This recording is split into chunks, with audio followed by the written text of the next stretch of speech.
উপরওয়ালা পাঠাইছে মারি করলে বুঝি নেই দুনিয়াতে কি খেলা চলে। তোমার মদত পেলে আর না কিছুই চাই, তোমার প্রেমের অনল আমি কি দিয়ে নেভাই। যারও হয়েছ তুমি তার নেই যে পরাভাব, আমরা যে যাই করি না কেন ভালো কিংবা খারাপ, কখন যে পাশা উল্টে যাবে তা বোঝার কোনো উপায় নেই।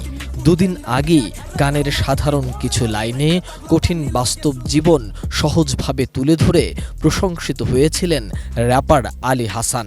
তবে কিছুদিন যেতে না যেতেই সেই গানকেই বিদায় জানাতে চাইছেন আলী হাসান। ধর্মের প্রতি ভালোবাসা থেকে গান বাজনা আর বাদ্যযন্ত্র থেকে নিজেকে দূরে রাখতে চাইছেন তিনি।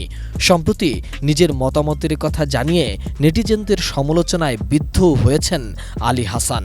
গান বাজনা বাদ দিয়ে এখন ধর্মকর্ম আর ইসলামী গানে ডুবে থাকতে চাইছেন এই র্যাপার। ব্যবসা যে পরিস্থিতি মুরগি খুঁজি টিটি টিটি টিটি টিটি বাপদাদার আমলের স্মৃতি ধইরা রাখতে চাই, মাগার কেমনে ধরুম ভাই। বিশ্বমানের থার্মিক্স রড, সালাম স্টিল থার্মিক্স, দেশের একমাত্র থার্মিক্স রড।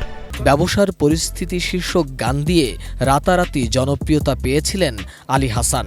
এরপর বাজার গরম, সোনার বাংলাদেশ, প্রতারণার ফাঁদ, নানা রকম গানে সাধারণ জনগণের মনের কষ্ট গানের সুরে সাজিয়ে প্রচার করেছেন তিনি।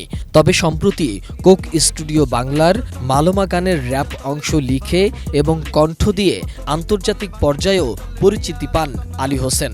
তবে কিছুদিন আগে বেসরকারি একটি টেলিভিশন শোতে তিনি তার গান সম্পর্কিত বেশ কিছু মন্তব্য করেছেন। এই মিডিয়ার জগতে প্রচুর ভেজাল। গস খাইয়া গস চিনবেন, ব্যবসা এত সোজা বস, আমি খাইছি ব্যবসায় লস, আমার লগেই মজা লস। আলী হাসান বলেন, গান বাজনা হারাম, তাই এই অর্থে উপার্জিত অর্থ হারাম।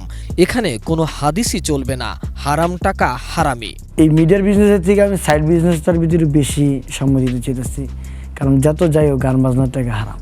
তার সেই সাক্ষাৎকারের এই অংশটুকু সামাজিক যোগাযোগ মাধ্যমে ছড়িয়ে পড়েছে।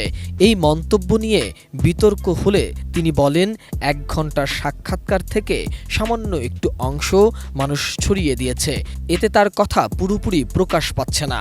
পুরো সাক্ষাৎকার দেখলে বোঝা যাবে তিনি মূলত বলতে চেয়েছেন ইসলাম ধর্মে বাদ্যযন্ত্র বাজানো হারাম, তার পুরো পরিবার ধার্মিক। কিভাবে মোহাম্মদ সোহাগ বিশ্বাস, এটিএন নিউজ, ঢাকা।